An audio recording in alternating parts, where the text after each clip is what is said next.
Vikramshila IAS coaching institute 14 बीघा ऋषिकेश। भारतीय इतिहास कर रहे थे हम, आधुनिक भारत का इतिहास। उसमें आज हमने करना रणजीत सिंह का प्रशासन, महाराजा रणजीत सिंह का प्रशासन। तो क्वेश्चन बने हैं पहले यहां से 100 नहीं बनेंगे, 10 नहीं बनेंगे, बनेगा एक ही। कितना? जब एक पूरा चैप्टर खत्म हो जाएगा तब ये मान के चलना है 1 या 2 क्वेश्चन क्या हो सकते हैं वहां से आ सकते हैं। 2 की संभावना भी कम होती है एक चैप्टर से। एक चैप्टर से क्या होता है, एक ही की संभावना होती है। वो कहाँ छुपा हुआ वो तो कौन जान सकता है? ऊपर वाला जान सकता है कहां से बनेगा वो। ठीक है, तो रणजीत सिंह का प्रशासन। मध्ययुगीन शासकों की भांति रणजीत सिंह भी एक स्वेच्छाचारी और निरंकुश शासक था। राज्य की संपूर्ण शक्ति शासक के हाथों में केंद्रित थी।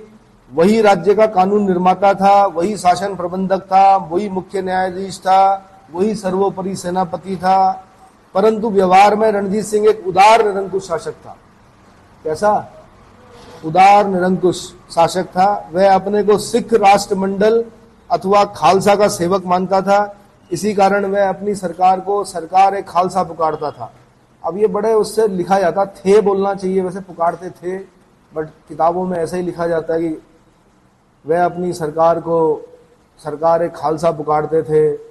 महाराजा ने केंद्रीय शासन के संचालन के लिए 5 मंत्रियों की नियुक्ति की थी, जो हर विषय पर उसे सलाह प्रदान करते थे। इनमें सबसे प्रमुख वजीर का पद था। यह अन्य सभी मंत्रियों से अधिक शक्तिशाली होता था क्योंकि यही मुख्यमंत्री हुआ करता था। ध्यान सिंह महाराजा रणजीत सिंह का वजीर था। अब यहां से क्वेश्चन बनेगा, महाराजा रणजीत सिंह के वजीर का नाम ध्यान सिंह। क्या ध्यान रखना है कि ध्यान सिंह महाराजा रणजीत सिंह का वजीर था। इसके बाद अन्य महत्वपूर्ण मंत्री वैदेशिक मंत्री था। फकीर अजीजुद्दीन ने इस पद का निर्वाह किया। तो ऐसे ही क्वेश्चन बन गया कि महाराजा रणजीत सिंह का वैदेशिक मंत्री कौन था? तो फकीर अजीजुद्दीन। अब ये कमाल की बात है कि ये खुद सिख है, क्या है? रणजीत सिंह, लेकिन इनका जो विदेश मंत्री है वो क्या? मुस्लिम है। विदेश मंत्री क्या है? फकीर अजीजुद्दीन ने इस पद का निर्वाह किया। प्रधान सेनापति महाराज का सुरक्षा मंत्री था। इसी प्रकार वित्त मंत्री की नियुक्ति भी की जाती थी। भगवान दास व दीनानाथ, इन दोनों वित्त मंत्रियों के नाम उल्लिखित हैं। इसके अतिरिक्त वित्त मंत्री याद कर लीजिए, भगवान दास और दीनानाथ। महाराजा रणजीत सिंह के वित्त मंत्री कौन कौन रहे? भगवान दास और दीनानाथ। इसके अतिरिक्त शासन के विभिन्न कार्यों में मदद करने के लिए 12 अलग विभाग भी बनाए गए थे। इनमें 4 विभाग प्रमुख थे। नंबर 1 दफ्तर आबवाब उल माल। दफ्तर आबवाब उल माल, यह विभाग भू राजस्व तथा अन्य आय के स्रोतों का विवरण रखता था। भू राजस्व बोलते हैं लैंड रेवेन्यू, और अन्य आय के स्रोतों यानी इनकम सोर्सेज जो भी थी उसका विवरण रखना किसका काम था? दफ्तर आबवाब उल माल का था। उल्टा क्वेश्चन पूछ लेगा, महाराजा रणजीत सिंह के प्रशासन में भू राजस्व तथा अन्य आय के स्रोतों का विवरण रखना किस विभाग का प्रमुख कार्य था? आंसर दफ्तर आबवाब उल माल का कार्य था। अगला है दफ्तर तौजीहात। दफ्तर तौहीजात। दफ्तर तौहीजात, यह विभाग राज परिवार के व्यय व अन्य व्यवस्था का प्रबंध करता था। क्या करता था? राज परिवार के व्यय और अन्य व्यवस्था का प्रबंध करता था। कौन? दफ्तर तौहीजात। अगला है दफ्तर मवाजात, यह सभी कर्मचारियों सैनिक व असैनिक के वेतन का विवरण रखता था। तो सैनिकों के वेतनों का विवरण रखने का कार्य किस विभाग का था? दफ्तर मवाजात। दफ्तर। अगला है दफ्तर रोजना मचा, यह राजा के प्रतिदिन के खर्चों का विवरण रखता था। रोजना मचा। अब सबसे पहले महाराजा रणजीत सिंह का प्रांतीय प्रशासन। प्रांत बोलते हैं प्रोविंस को, प्रोविंस बोलते हैं राज्य को, है ना। तो शासन की सुविधा की दृष्टि से रणजीत सिंह ने संपूर्ण राज्य को 4 सूबों में विभाजित किया था। फिर यहां से क्वेश्चन बन जाएगा कि रणजीत सिंह के समय 4 सूबे कौन कौन से थे? लाहौर था, मुल्तान था, कश्मीर था और पेशावर था। 4 सूबे कौन कौन से थे? लाहौर, मुल्तान, कश्मीर और पेशावर। सूबा के प्रमुख अधिकारियों को नाजिम कहते थे, यानी प्रांत का जो मुख्य अधिकारी होता था या सूबे का प्रमुख अधिकारी होता था उसको क्या बोलते थे? नाजिम कहते थे।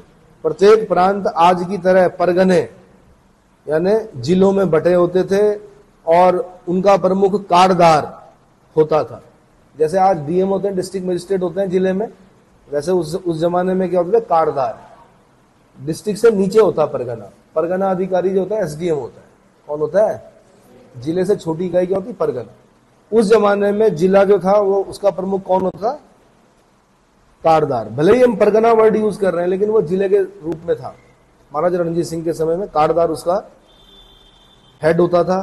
परगने तालुकों में यानी तहसीलों में बटे होते थे जिसका प्रमुख तालुकादार होता था। तालुकादार मतलब जैसे एसडीएम होता है वैसे उस समय बोलते तालुकादार। क्या बोलते थे? प्रत्येक, वैसे आज अगर आप तहसील बोलेंगे तो तहसीलदार होता है फिर वहां पर। कौन? एसडीएम भी होता है, एसडीएम कोर्ट भी होगा, तहसीलदार भी होगा, नायब तहसीलदार भी होगा। ठीक है, कानून गो भी होगा, पटवारी भी होंगे। आज यही तो होता है। पटवारी भर्ती निकल गई, पटवारी बन गए। पटवारी बनने के बाद क्या बनोगे? कानून गो बनोगे। पटवारियों के जो हेड होते हैं वो कौन होते हैं? कानून गो। कानून गो से क्या बनोगे? हाजी, नायब तहसीलदार बनोगे। नायब तहसीलदार से क्या बनोगे? तहसीलदार बनोगे। तहसीलदार से क्या बनोगे? एसडीएम बनोगे। नहीं बनोगे, वहां तक जाते जाते रिटायर हो जाओगे। क्या हो जाओगे? अगर तहसीलदार भी बन गए तो समझ लेना कि क्या हो गया, जीवन सफल रहा, है ना। तो इसीलिए बोलता हूं कि दो तीन तरीके होते हैं। एक डायरेक्ट एसडीएम बन जाओ तो फिर एडीएम बनोगे। क्या बनोगे? एडीएम बनोगे। 15-20 साल बाद उत्तराखंड में काडर मिल जाता है आईएएस का। आईएएस काडर प्राप्त करने का एक और तरीका है, एसडीएम बन जाओ। 20 साल बाद यानी सन 2002-3 के जो एसडीएम है यहाँ के, वो आज उनको 23-24 में काडर मिल गया आईएएस का। कितने साल लगे? 20 साल। 20 साल में काडर मिल गया आईएएस का। बट जो आईएएस सीधे आएगा वो अलग, उसकी एक अलग रेपुटेशन होगी। और एक जो प्रमोट हो के एडीएम बन के तब जाके काडर मिल रहा, वो उसकी अलग होगी। और वो दिल में हमेशा एक सूल जरूर रहेगा कि हम संघ लोक सेवा आयोग से क्या नहीं है। समझ में आ गया? हालांकि काडर जब मिलेगा उसमें संघ लोक सेवा आयोग की भूमिका भी होगी, बट पेपर तो नहीं निकाला ना आपने वो। तो परगने तालुकों में बटे होते थे जिसका तालुकादार होता था। तालुकादार यानी आधुनिक एसडीएम जो होता है। प्रत्येक तालुका गांव या मौजों में बटा होता था। गांव या मौजों में बटा होता था। प्रशासन की सबसे छोटी इकाई गांव होता था जहां पर ग्राम पंचायत प्रशासनिक कार्य संपादन करती थी। पंचायतें पहले से थी हमारे देश में। अगला, भू राजस्व व्यवस्था। राज्य की लगभग 2/3 वार्षिक आय कृषि से ही होती थी। 2/3 का मतलब कितना परसेंट हो गया? 200/3 करो, 66.5 है, 66.5 लगभग, है ना। तो इस प्रकार भूमिकर राज्य की आमदनी का प्रमुख स्रोत था। भूमिकर उत्पादन का 33 से 40% तक होता था। अब देखो भाई, इसको याद कर लिया करो। जहां जहां पर माना शिवाजी का है तो याद करना है, मौर्यों का है तो याद करना है, गुप्तों का है तो याद करना है, वैदिक काल में क्या था, उत्तर वैदिक में क्या था, मौर्यों के समय क्या था, शुंगों के समय क्या था, गुप्तों के, ऐसे ही यहां भी पढ़ना पड़ेगा। कितना? 33 से 40%। और इसको क्या करो, अपॉन 100 करोगे तो क्या होगा? 20 दूनी 40, 20 पंजे 100, 2/5। अपॉन में भी याद किया करो साथ में। कई बार क्या करता है, परसेंटेज में हम याद करते हैं, वहां अपॉन में दिया रहता है। जिसकी मैथ्स अच्छी नहीं होती वो अपॉन में कर ही नहीं पाता, भिन्न नहीं बना पाता। उसकी करना कुछ नहीं, अपॉन 100 कर देना, बस काटो उसको, जो निकलेगा 33/100 से 40/100, 40 और काट पीट के जो भी आ रहा है। कर निर्धारण की पद्धति राज्य के विभिन्न भागों में अलग अलग थी। बटाई प्रथा 1823 तक चलती रही। कुछ क्षेत्रों में 1824-34 ईस्वी तक कनकूत व्यवस्था थी, जिसके तहत कर वसूली उपज को आधार बनाकर नकद ली जाती थी। राज्य के कुछ भागों में नीलामी योजना के तहत 3 से 6 वर्ष तक कर वसूली अधिकार ऊंची बोली लगाने वाले को दे दिया जाता था। यानी कर वसूल करने का अधिकार ठेके पर था। जिसने सबसे ऊंची बोली लगाई कि जी मैं इतना आपको क्या करूंगा, कर उगाई करके दूंगा, तो उसको दे दिया ठेका। ऐसे में किसानों का शोषण होता है। क्या होता है? ऊंची बोली लगाने वाले को दे दिया जाता था। भूमि कर के अलावा राज्य की आय के 2 अन्य साधन सीमा शुल्क व आबकारी कर थे। सीमा शुल्क व आबकारी कर थे। जागीरों से भी राज्य को आमदनी होती थी। उसके बाद सैन्य प्रशासन। रणजीत सिंह ने सबसे अधिक ध्यान सेना की ओर दिया। उनके सैन्य संगठन को भारतीय पृष्ठभूमि में ब्रिटिश फ्रांसीसी सैन्य व्यवस्था की संज्ञा दी जाती है। अंडरलाइन कीजिए, यहां से क्वेश्चन बन चुका है। उनकी सैन्य संगठन कैसा था? तो भारतीय पृष्ठभूमि में ब्रिटिश फ्रांसीसी सैन्य व्यवस्था, सेना के बल पर ही उन्होंने इतने बड़े साम्राज्य की स्थापना की। रणजीत सिंह की सेना के दो भाग थे, एक फौज आम में क्या होता था, यह स्थानीय सेना थी, इसके 3 विभाग होते थे, पैदल, घुड़सवार, तोपखाना। ये फौज आम थी, पैदल, घुड़सवार और तोपखाना। दूसरी थी फौज खास, NSG, नेशनल सिक्योरिटी गार्ड होते ना जैसे, फौज खास। इस सेना का संगठन 1822 ईस्वी में जनरल वेंतुरा, ये क्वेश्चन बना हुआ वेंतुरा वाला, फौज खास को किसने, वेंतुरा, और जनरल एलार्ड, जनरल कोर्ट और कर्नल गार्डनर द्वारा किया गया था। प्रशिक्षित किसने किया, अरे भाई वेंतुरा, एलार्ड, जनरल कोर्ट और कर्नल गार्डनर द्वारा किया गया। इसमें 4 पैदल सैनिकों की बटालियन है, 2 घुड़सवार बटालियन है और एक समृद्ध तोपखाना था। इलाही बख्श तोपखाने का अधीक्षक होता था। तोपखाने का अध्यक्ष क्या कहलाता था, आंसर इलाही बख्श कहलाता था। कोर्ट तथा गार्डनर ने तोपखाने का पुनर्गठन किया था। कोर्ट तथा गार्डनर ने तोपखाने का। तीसरी थी फौज ए बेकवाइद, फौज ए बेकवाइद। यह सेना के अंदर एक ऐसा विभाग था जिसमें केवल घुड़सवार सैनिक होते थे, जो 2 प्रकार के होते थे, घुड़चढ़ा और मिसालदार, घुड़चढ़ा और मिसालदार। अगला, सैनिकों के वेतन, सैनिकों को नगद रुपये में नियमित वेतन दिया जाता था। पेंशन की कोई व्यवस्था नहीं थी, लेकिन कभी कभार जागीर दे दी जाती थी। रणजीत सिंह की सेना के विभिन्न विदेशी जातियों के लगभग 40 अफसर कार्यरत थे, जिसमें जर्मन, यूनानी, रूसी, अंग्रेजी, अमेरिकी, फ्रांसीसी, स्कॉटलैंड, स्पेन, एंग्लो इंडियन निवासी भी सम्मिलित थे। कुछ विदेशी अधिकारी उच्च पदों पर भी पहुंचे, जिनमें जनरल कोर्ट, जनरल एलार्ड, वेंतुरा, एबिटेबल और गार्डनर थे। इनमें कोर्ट और गार्डनर ने तोपखाने का पुनर्गठन किया, एलार्ड घुड़सवारों का और वेंतुरा फौज खास का कार्यवाहक था। वेंतुरा किसका, जहां जहां पर हाईलाइटेड है उसको खास ध्यान देना है आपने, उनके बीच में से कहीं से क्वेश्चन पूछ सकता है। इन्हीं यूरोपीय अफसरों में से कुछ सिविल प्रशासन के उच्च पदों पर भी आसीन हुए। उदाहरण के लिए वेंतुरा कुछ समय के लिए डेरा जाट का गवर्नर रहा और एबिटेबल को 1837 में पेशावर का गवर्नर बनाया गया। अब अगर महाराजा रणजीत सिंह के समय में 1837 में पेशावर का गवर्नर कोई अंग्रेज बन रहा है या कोई यूरोपीय बन रहा है, तो वो क्वेश्चन बनता है अपने आप। एबिटेबल 1837 पुरुषपुर या पेशावर का गवर्नर, ठीक है। वेंतुरा डेरा जाट का गवर्नर, डेरा जाट का गवर्नर। न्याय व्यवस्था कैसी थी, रणजीत सिंह ने प्राचीन न्याय व्यवस्था को ही अपनाया था। उनके राज्य में लिखित कानून और दंड व्यवस्था का सर्वथा अभाव था। अधिकांशतः ग्रामीण जनता स्वयं ही अपने झगड़ों का निर्णय कर लेती थी। कस्बों में कारदार, कस्बों में कारदार कौन था भाई, डीएम था जैसे। कारदार न्याय विभाग के कर्मचारी होते थे तथा नगरों में नाजिम न्याय का कार्य करते थे। केंद्र में सर्वोच्च न्यायालय अदालत उल आला होती थी, जिसका प्रधान पद महाराजा स्वयं ग्रहण करते थे। तो महाराजा के कोर्ट का नाम क्या था, अदालत उल आला, अदालत उल आला। प्राणदंड बहुत कम दिया जाता था। कारागार के दंड की कोई व्यवस्था नहीं थी। महाराजा रणजीत सिंह स्वयं न्यायप्रिय थे तथा उनका न्याय निष्पक्ष होता था। अपराधियों को अधिकतर जुर्माने का दंड मिलता था, प्राणदंड नहीं दिया जाता था, जुर्माने लिए जाते थे। वैसे भी दंड जो होता है वो सुधारने के लिए होता है, मृत्युदंड कोई वो नहीं है, क्या बोलते हैं, मतलब सभ्य देशों में मृत्युदंड नहीं दिया जाता। उनका मानना यह है कि जो दंड है वो सुधारने के लिए दिया जाता है। किसके लिए, किसी ने कोई अपराध किया उसको जेल में रखा जाता है, तब तक रखा जाता है जब तक वो सुधर नहीं जाता। रणजीत सिंह के बाद पंजाब, 27 जून 1839 को पक्षाघात के कारण रणजीत सिंह की मृत्यु हो गई, पैरालाइज्ड हो गए। उसके बाद उनका पुत्र खड़क सिंह गद्दी पर बैठा। ध्यान सिंह उसका प्रधानमंत्री था, वजीर था। कुछ समय बाद दरबार में विरोध के कारण खड़क सिंह को गद्दी से हटाकर बंदी बना लिया गया और उसके स्थान पर उसके पुत्र नौनिहाल सिंह को सिंहासन पर बैठाया गया। किसको, यहां भी अयोग्य निकले उत्तराधिकारी सारे। अब नौनिहाल सिंह बन गया। यह एक योग्य शासक था। उसने अपने राज्य में पुनः सुदृढ़ शासन व्यवस्था स्थापित की। वह दरबार में डोगरा बंधुओं, यहां से क्वेश्चन बना हुआ, गुलाब सिंह, ध्यान सिंह और सुच्चा सिंह, ये डोगरा थे। डोगरी कश्मीर में बोली जाती है, ठीक है। कौन कौन, गुलाब सिंह, ध्यान सिंह और सुच्चा सिंह के प्रभाव को समाप्त करना चाहता था, क्योंकि वे शेर सिंह के समर्थक थे। दुर्योग्य से एक दुर्घटना में 1840 में नौनिहाल सिंह की मृत्यु हो गई।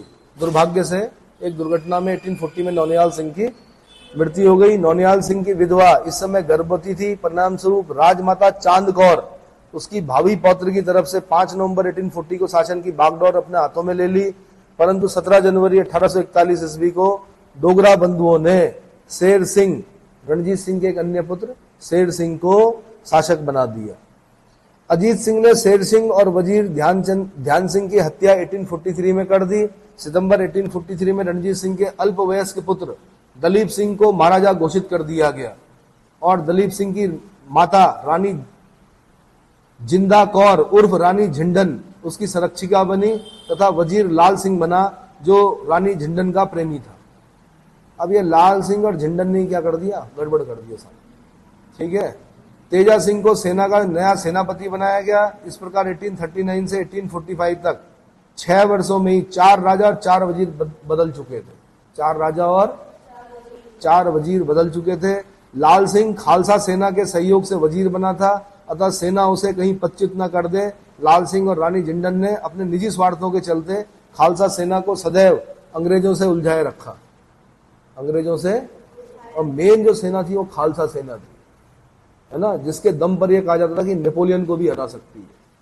कौन? खालसा सेना।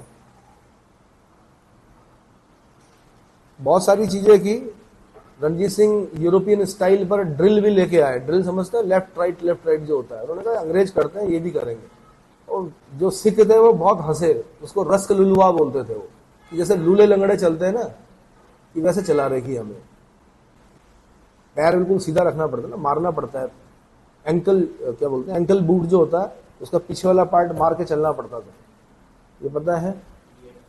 डीएमएस तो ऑफिसर को मिलता है, अब सबको डीएमएस मिलता है। पहले एंकल बूट होता था, पैर मारा जाता था ड्रिल करते हुए, कहा जमीन पर बहुत जोर से मारना पड़ता था। उससे क्या होता था, बाद में पता चला कि अंग्रेजों की चाल थी ये, कि सैनिक जो होगा ना उसका दिमाग ज्यादा इधर उधर नहीं होना चाहिए, वो सिर्फ यस सर वाला होना चाहिए।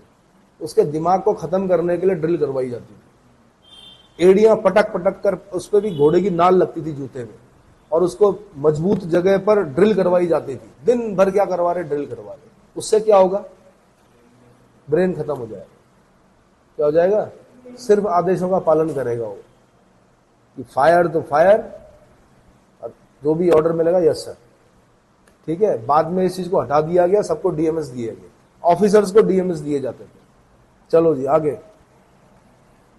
डीएमएस बूट होता है जिसके पीछे नाल नहीं होती है। सिपाहियों को जो दिया जाता था उसके पीछे घोड़े की एक नाल लगी होती थी।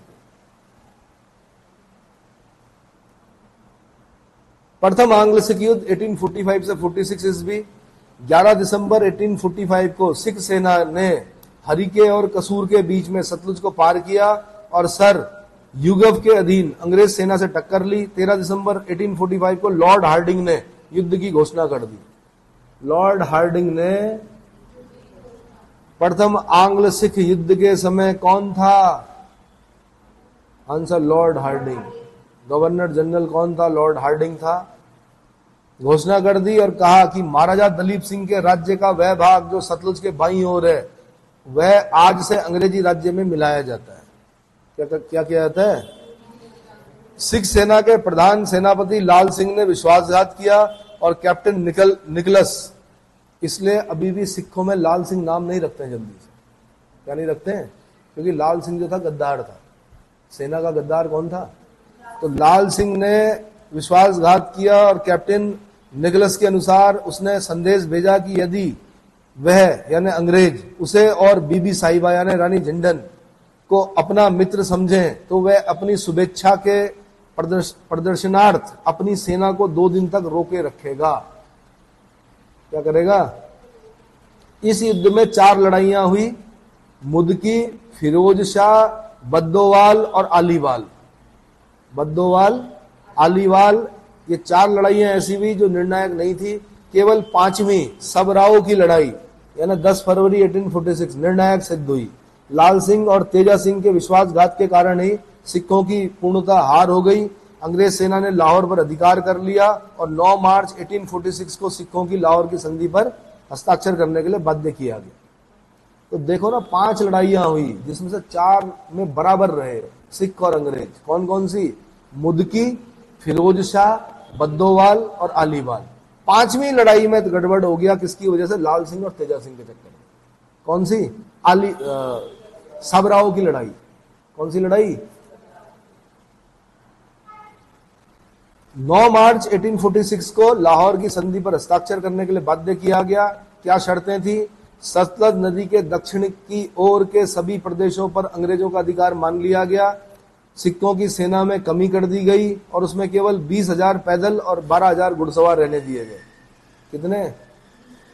20,000 पैदल और 12,000 घुड़सवार। लाहौर दरबार को 1.5 करोड़ रुपया अंग्रेजों को हर्जाना देना था। चूंकि दरबार के पास इतना रुपया नहीं था, अतः अंग्रेजों ने व्यास से सिंध तक का पर्वतीय प्रदेश गुलाब सिंह को 1 करोड़ रुपए में बेच दिया। कौन सा? कहां से कहां तक? व्यास से सिंधु नदी तक, सिंध तक का पर्वतीय प्रदेश गुलाब सिंह को 1 करोड़ रुपए में बेच दिया। शेष 50 लाख रुपया सिख राजकोष से अंग्रेजों को प्रदान किया गया। लाल सिंह को दलीप सिंह का मंत्री और झिंडन को उसकी संरक्षिका बना दिया गया। दलीप सिंह की रक्षा हेतु 1 वर्ष तक लाहौर में अंग्रेजी सेना का प्रबंध किया गया। अंग्रेजी सेना को पंजाब में आने जाने का अधिकार मिल गया। लाहौर में सर हेनरी लॉरेंस को ब्रिटिश रेजिडेंट नियुक्त किया गया। उत्तर प्रदेश पीसीएस ने पूछा कि जो संधि है कौन सी?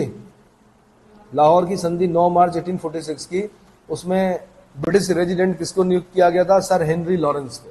किसको? लाहौर की संधि अस्थायी सिद्ध हुई। हेनरी ने राजमाता झिंडन और लाल सिंह पर कश्मीर विद्रोह कराने के आरोप लगाकर पदच्युत कर दिया और सिखों को 22 दिसंबर 1846 को भैरववाल की संधि की। सिखों से 22 दिसंबर 1846 को भैरववाल की संधि की। इस संधि के अनुसार पंजाब का प्रशासन चलाने के लिए अंग्रेजों के समर्थक 8 सिख सरदारों की एक संरक्षण समिति बनाई गई और हेनरी लॉरेंस को इसका अध्यक्ष बनाया गया। एक अंग्रेजी सेना लाहौर में रखी गई जिसके व्यय के लिए 22 लाख रुपए वार्षिक दरबार को देना निश्चित कर दिया गया और झिंडन को 1.5 लाख रुपए वार्षिक पेंशन देकर बनारस भेज दिया गया। जिंदा या झिंडन, 1.5 लाख रुपए वार्षिक पेंशन देकर बनारस भेज दिया गया। इस प्रकार अंग्रेजों ने पंजाब में अपना पूर्ण आधिपत्य स्थापित कर दिया। उसके बाद आता है द्वितीय आंग्ल सिख युद्ध 1848-49। सिख पुनः खालसा शक्ति को प्रतिस्थापित कराना चाहते थे। डलहौजी नए प्रदेश प्राप्त करने के लिए कोई अवसर नहीं खोना चाहता था। रानी झिंडन ने 1.5 लाख वार्षिक पेंशन को कम करके 48,000 वार्षिक कर दिया गया। लाहौर दरबार के रेजिडेंट हेनरी लॉरेंस ने सिख सेना को बड़ी संख्या में भंग करना आरंभ कर दिया। जनवरी 1848 तक 10,000 सैनिकों की सेवाओं को समाप्त कर दिया गया। साथ ही प्रशासन के महत्वपूर्ण पदों से सिखों को हटाकर अंग्रेज अफसरों की नियुक्ति की गई। अंग्रेज रेजिडेंट ने लाहौर दरबार में मुल्तान के गवर्नर मूल राज को त्यागपत्र देने के लिए विवश किया और मुल्तान के दुर्ग पर अधिकार कर लिया। इन घटनाओं से क्षुब्ध होकर सिख सैनिकों ने विद्रोह कर दिया। इसी विद्रोह ने अंत में द्वितीय आंग्ल सिख युद्ध का रूप धारण कर लिया। तो भाई 48-49 किसका कार्यकाल है? डलहौजी का, है ना। लॉर्ड डलहौजी ने सिखों के आक्रमण का सामना करके उन्हें पूरी तरह दबाने का निश्चय किया। लॉर्ड गाफ के नेतृत्व में, किसके नेतृत्व में? लॉर्ड गाफ के नेतृत्व में अंग्रेजों की एक सेना को रावी पार करके चिनाब नदी के किनारे रामनगर में 22 नवंबर 1848 को सिखों से टक्कर ली। इस युद्ध में हार जीत का निर्णय नहीं हुआ। 13 दिसंबर को सादुलपुर में सिखों की अंग्रेजों से पुनः मुठभेड़ हुई जिसमें सिख सेना पीछे हट गई, लेकिन युद्ध का कोई निर्णय नहीं आया। ध्यान रखना आप कौन कौन से है? रामनगर, उसके बाद सादुलपुर। अब आएगा जो आईएएस में क्वेश्चन बना। 13 जनवरी 1849 को झेलम के तट पर चिलियांवाला का युद्ध हुआ। कौन सा? चिलियांवाला का युद्ध हुआ। इस युद्ध में अंग्रेजों को भारी क्षति उठानी पड़ी। इसके पश्चात 21 फरवरी 1849 को चिनाब के किनारे गुजरात का युद्ध हुआ। अब ये ऐसे क्वेश्चन पूछता है, द्वितीय आंग्ल सिख युद्ध में कौन सा युद्ध शामिल नहीं था? रामनगर का युद्ध शामिल था, सादुलपुर का युद्ध शामिल था, चिलियांवाला का युद्ध शामिल था, गुजरात का युद्ध शामिल था, जिसमें चार्ल्स नेपियर 1849 में चिनाब के किनारे गुजरात का युद्ध। नदियां भी याद करनी पड़ेगी। झेलम के किनारे चिलियांवाला का युद्ध, चिनाब के किनारे गुजरात का युद्ध। कौन सा? गुजरात का युद्ध हुआ जिसमें चार्ल्स नेपियर को लॉर्ड गाफ के स्थान पर सेना का नेतृत्व दिया गया। उसने तोपों के युद्ध में सिक्कों को परास्त कर दिया। इसमें तोपों के युद्ध में सिक्कों को परास्त कर दिया। यह अंतिम और निर्णायक युद्ध था। इस युद्ध के परिणाम स्वरूप समस्त पंजाब अंग्रेजों के अधीन हो गया। 29 मार्च 1849 को लॉर्ड डलहौजी ने पंजाब को अंग्रेजी साम्राज्य में मिला लिया। मूलराज पर मुकदमा चलाकर उसे मृत्युदंड दे दिया। कौन था मूलराज? मुल्तान का गवर्नर था कभी मूलराज, कहा का उस पर मृत्युदंड दे दिया। पंजाब राज्य की व्यवस्था हेतु 3 सदस्यों की एक समिति गठित की गई, जिसमें क्रमशः हेनरी लॉरेंस को प्रशासनिक उत्तरदायित्व सौंपा गया, जॉन लॉरेंस को भू राजस्व का प्रबंधन और चार्ल्स मैसन को न्यायिक विभाग का प्रेसिडेंट बनाया गया। इन पर पिक्चरें बननी चाहिए। चिलियान वाला का युद्ध ऐसा था जिसमें अंग्रेजों की भयंकर बेइज्जती की गई, मतलब बुरी तरह से पराजित किया किसने? सिखों ने। और ये सिख वो थे जिनके पास कोई राजा भी नहीं था इस समय। ये जो मतलब जिन सिपाहियों को निकाल दिया गया था सेना से, ये वो सिपाही थे। गुजरात का युद्ध, तोपों का युद्ध, है ना, ये सब यूपीएससी के क्वेश्चन बने। यूपीएससी यहां से पूछती है अगर पूछेगी तो इतिहास में। इस बार उन्होंने भूगोल बढ़ाया, मुझको लगता है अगली बार इतिहास बढ़ाएगी। क्या बढ़ाएगी? बहुत हो गया ये, क्या नाम है इसका, लक्ष्मीकांत बहुत टाइम से चल रहा था। यूपीएससी समझ जाती है, बहुत हो गया, रट लिया बच्चों ने। अब क्या करते हैं, थोड़ा सा करवट बदलते हैं। अब इस बार देखते हैं ऊंट किस करवट बैठता है ना। तो इसीलिए पहले से तैयार करके रखने पड़ते हैं सारे सब्जेक्ट भाई। हेनरी लॉरेंस को प्रशासनिक उत्तरदायित्व सौंपा गया, जॉन लॉरेंस को भू राजस्व का प्रबंधन, चार्ल्स मैसन को न्यायिक विभाग का प्रेसिडेंट बनाया गया। 1849 में लॉर्ड डलहौजी द्वारा पंजाब पर अधिकार करने के बाद महाराजा दलीप सिंह को शिक्षा ग्रहण करने के लिए 5 लाख रुपए वार्षिक पेंशन देकर इंग्लैंड भेज दिया गया। दलीप सिंह ने से कोहिनूर हीरा लॉर्ड डलहौजी को प्राप्त हुआ। किसको? कोहिनूर का असर देखो, आते ही 1857 का रिवोल्ट हो गया। मैं आपको ये नहीं बोल रहा हूं, पर मैं बोल रहा हूं कोहिनूर की भी अपनी एक कहानी है, ठीक है। कोहिनूर हीरा लॉर्ड डलहौजी को प्राप्त हो गया, जिसके बाद में ब्रिटिश सत्ता को सौंप दिया। अंग्रेजों की ओर से डॉक्टर लगून को दलीप सिंह का संरक्षक बनाया गया और इसी के प्रभाव से दलीप सिंह ने 1853 में ईसाई धर्म ग्रहण कर लिया। क्या कर लिया? बाद में वे पंजाब लौटे थे और अपनी मातृभूमि से अगाध प्रेम के कारण उन्होंने पुनः सिख धर्म स्वीकार कर लिया। ठीक है जी। इसके बाद पढ़ना भाई हमने मैसूर राज्य। क्या पढ़ना है? मैसूर राज्य। मैसूर राज्य में बता देता हूं, आपने 4 आंग्ल मैसूर वॉर पढ़ने हैं, एंग्लो मैसूर वॉर। और उन 4 एंग्लो मैसूर वॉर में आपने क्या करना है? संधियां याद करनी। तो मैं बता दूं कि प्रथम आंग्ल मैसूर युद्ध 1767 से 69 के बीच में हुआ। पहले यही याद करो, डिटेल तो बाद में कर लेंगे। 1767 से 1769 के बीच में हुआ। लॉर्ड वेरलस्ट के समय हुआ। ये किसके समय हुआ? लॉर्ड वेरलस्ट के समय हुआ। हैदर अली था इस समय। हैदर अली और अंग्रेजों के बीच में लड़ाई हुई और मद्रास की संधि से समाप्त हुआ। ये किससे? मद्रास की, ट्रीटी ऑफ मद्रास। इसमें हैदर अली दक्षिण भारत का प्रथम शासक था जो अंग्रेजों से पराजित नहीं हुआ। फिर द्वितीय आंग्ल मैसूर युद्ध 1780 से 1784। इसमें हैदर अली लड़ा। वॉरेन हेस्टिंग के समय हुआ ये। किसके समय में?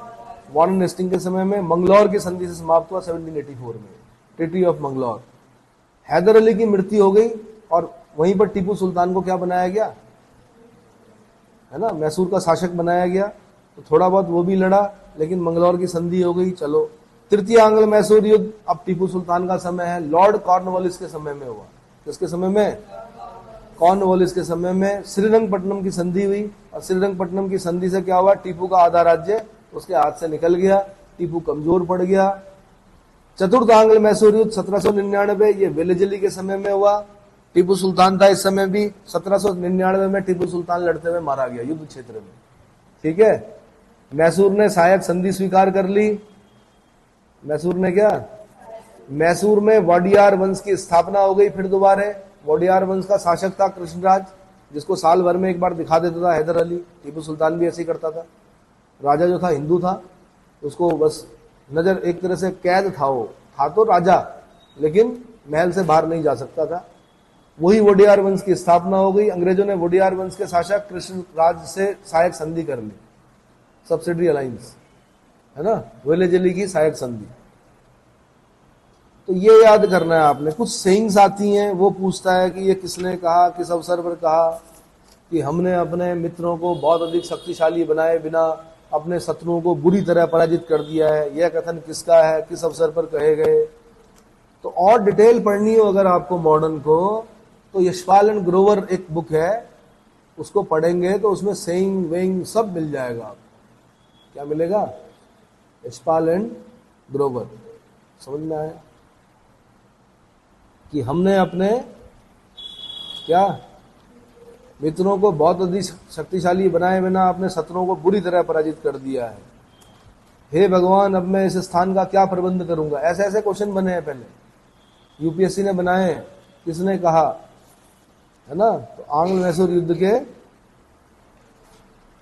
अवसर पर ही कहे गए कि मैं धरती से उनके संसाधनों को समाप्त कर सकता हूं, लेकिन मैं समुद्र को नहीं सुखा सकता। यह कथन किसका है? तो या तो हैदर अली या टीपू सुल्तान, इनमें से किसी एक का है ना? तो अलग अलग किताबों में अलग अलग मिलता है, थोड़ा देखिएगा कौन बोल रहा है ये, है ना? जब तृतीय आंग्ल मैसूर युद्ध हुआ, उसके पश्चात श्रीरंगपट्टनम की संधि हुई 1792, है ना? तो लॉर्ड कॉर्नवालिस ने कहा, किसको पत्र लिखा? डंडास को पत्र लिखा कि हमने अपने मित्रों को शक्तिशाली बनाए बिना अपने शत्रुओं को बुरी तरह कुचल दिया है। यह कथन किसका? लॉर्ड कॉर्नवालिस का है। कॉर्नवालिस वही है परमानेंट सेटलमेंट वाला। कौन? कॉर्नवालिस कौन है? परमानेंट सेटलमेंट वाला है वो। कब हुआ था परमानेंट सेटलमेंट? कॉर्नवालिस खुद एक जमींदार था, उसने जमींदारों को अधिकार दिए इस देश में, भूमि संबंधी अधिकार, क्योंकि वो इंग्लैंड का जमींदार था। क्या था? हाँ जी, 1793 में, बिल्कुल परमानेंट सेटलमेंट कॉर्नवालिस। ठीक है, संधियां जरूर याद करनी है आपने। मद्रास, मंगलौर, श्रीरंगपट्टनम। मद्रास पहला, मद्रास से समाप्त हुआ, दूसरा मंगलौर से। ये मंगलौर हमारा वाला मंगलौर नहीं, मंगलुरु। बेंगलुरु और मंगलुरु दोनों कर्नाटक में पड़ते हैं। उसको मंगलौर बोलते थे, अब मंगलुरु बोलते हैं उसको। पहले बेंगलौर बोलते थे, बेंगलुरु बोलते हैं। ठीक है, कहीं आप सोचे कि उत्तराखंड में आए मंगलौर में संधि करने के लिए। मंगलौर बॉर्डर है उत्तर प्रदेश और उत्तराखंड की, वो वाला नहीं। पर याद करने के लिए अच्छा है, मद्रास की संधि, मंगलौर की संधि, श्रीरंगपट्टनम की संधि। ऐसे ही कुछ क्वेश्चन आते हैं कि टीपू सुल्तान ने किस फ्रांसीसी क्लब की सदस्यता ग्रहण की, जैकोबियन क्लब की सदस्यता ग्रहण की। टीपू सुल्तान ने कहां पर स्वतंत्रता का वृक्ष लगाया? श्रीरंगपट्टनम में लगाया। कहां पर लगाया? श्रीरंगपट्टनम में स्वतंत्रता का वृक्ष लगाया।